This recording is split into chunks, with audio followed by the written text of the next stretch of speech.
The first slap of humiliation did not come from a hand, but from silence, the kind that falls heavy when a room full of people decides you are no longer human. In a grand suburban home in Connecticut, beneath crystal chandeliers and polished marble floors, a young woman stood trembling as dignity was torn from her life piece by piece, while those who should have protected her watched without mercy. Before the story goes deeper, pause for a moment. If you believe in kindness, second chances, and the power of compassion over cruelty, please like this video, share it with someone who needs hope, leave a comment, and subscribe to the channel. Your support helps stories like this reach hearts that may be hurting. Her name was Abigail Carter, and just 2 years earlier, she had believed she was stepping into a life of warmth and belonging. Raised in Oregon by a quiet, principled father and a loving mother who passed too soon, Abigail grew up with modest comforts and strong values. She married Nathaniel Wright believing love could bridge any gap between backgrounds. What she did not understand was that wealth without grace can become a weapon. The Wright family lived in a gated neighborhood outside Hartford, respected in business circles, admired in public, and ruthless behind closed doors. To them, Abigail was never a wife, she was an embarrassment that slipped through their polished fingers. From the beginning, her in-laws reminded her that she did not belong. The food she cooked was criticized, her clothes were deemed cheap, her opinions ignored.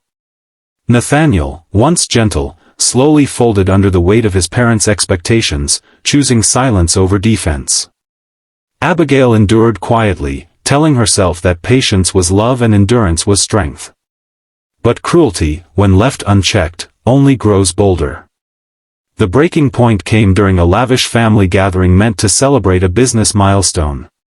Executives, donors, and social elites filled the house, laughter echoing through halls that had never known warmth. Abigail had been instructed to serve guests, not as a hostess, but as staff. When a minor mistake occurred, a spilled drink, barely noticeable, Margaret Wright decided it was time to make an example.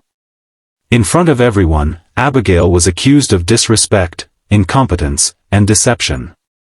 They claimed she married for money, that her background was shameful, that she had tricked their son.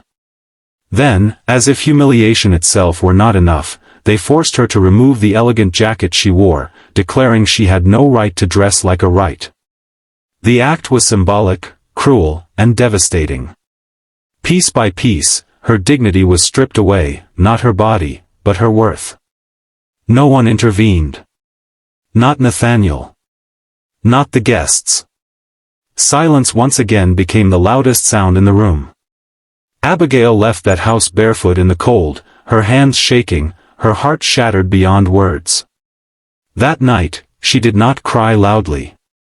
She cried the way broken people do, quietly, as if even pain needed permission. What the Wright family did not know was that Abigail had made one phone call before her spirit collapsed completely.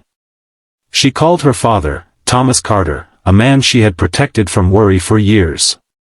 She had never told him about the insults, the isolation, the slow erosion of her soul. All she said was that she needed help. And that was enough. Thomas Carter was not the modest widower they imagined. Years ago, after his wife's death, he had buried himself in work, building a logistics and infrastructure empire that quietly reshaped industries across the country. He avoided headlines, avoided attention, and lived simply by choice, not limitation. By the time Abigail married, Thomas Carter was a billionaire who preferred silence over applause. And now, that silence was over. Within days, the Wright family felt an unease they could not explain. Deals stalled. Bank calls went unanswered. Long-trusted partners withdrew without explanation. The illusion of control began to crack.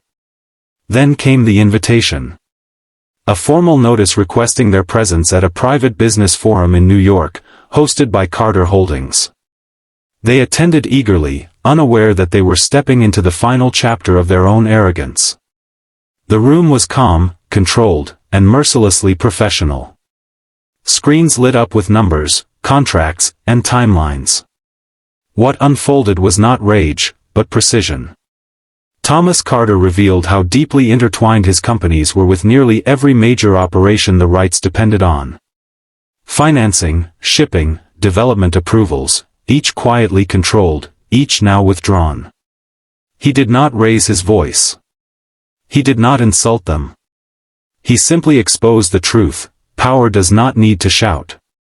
Then he brought Abigail into the room. She stood tall, no longer trembling, dressed with quiet elegance, her eyes steady. Thomas did not ask for apologies. He did not demand revenge. He demanded acknowledgement. He laid bare the humiliation they inflicted, the cruelty they disguised as tradition, the son they allowed to become a coward.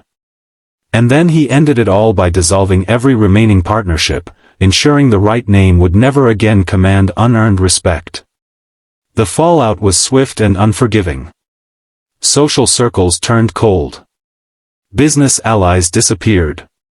The same silence once used to shame Abigail now surrounded the Wright family like a tomb.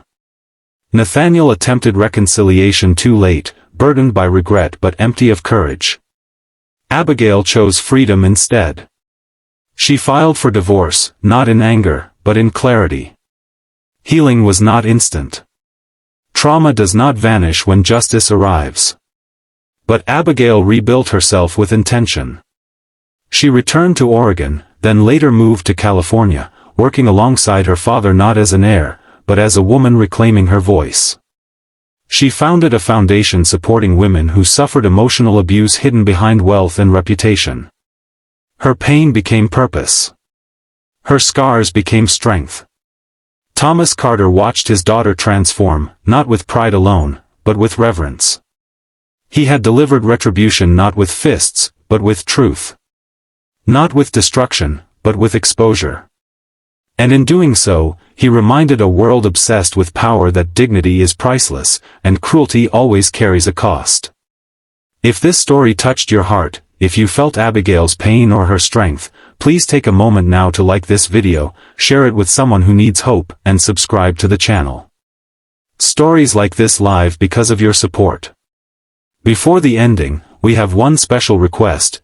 Please comment below and tell us what justice means to you, or whether you believe kindness is stronger than revenge.